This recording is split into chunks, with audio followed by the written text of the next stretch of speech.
আমরা অনেকে হ্যাকিং দুনিয়া নিয়ে পরিচিত। আমরা অনেকেই জানি পৃথিবীর টপ 10 হ্যাকার কারা, কিন্তু আমরা কি ভেবে দেখেছি বাংলাদেশের টপ 10 হ্যাকার কারা?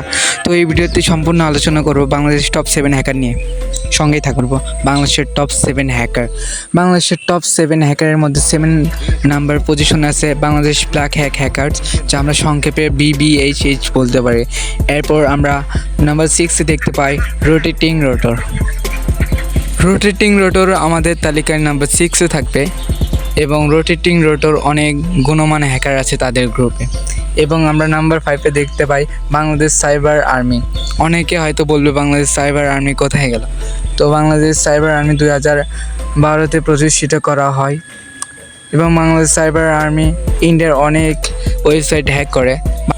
নাম্বার 4 পজিশনে আমরা দেখতে পাই সাইবার জিহাদি। এটা একটা ইন্দোনেশিয়ান হ্যাকিং ইথিক্যাল গ্রুপ যা মুসলিমদের জন্য কাজ করে থাকে। অ্যান্ড আমাদের তালিকায় নাম্বার 3 থাকবে সাইবার 71। বাংলাদেশের হয়তো সব ছেলেমেয়েই সাইবার 71-এর নাম শুনেছে। এটি একটি খুব পরিচিত নাম, বাংলাদেশ সাইবার 71। এবং আমরা নাম্বার 2-এ দেখতে পাই A3XO-MAN। A3XO-MAN বা আমাদের তালিকায় নাম্বার 2-এ পজিশন করতেছে।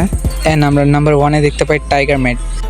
টাইগারম্যাট শুধু বাংলাদেশেরই নয়, ওয়ার্ল্ডের 50 জনের মধ্যে টাইগারম্যাট অন্যতম। আপনারা আরও অবাক হবেন যে টাইগারম্যাট একদিনে 7 লক্ষ ওয়েবসাইট হ্যাক করে। তার জন্য বাংলাদেশের টপ হ্যাকারকে বলা হয় টাইগারম্যাট। টাইগারম্যাট গ্রুপের মধ্যে অন্যতম হ্যাকারগুলো রয়েছে তাদের গ্রুপে। অ্যান্ড এর নেক্সট পার্টে আমরা সব কিছু বিশ্লেষণ করব। আল্লাহ হাফেজ।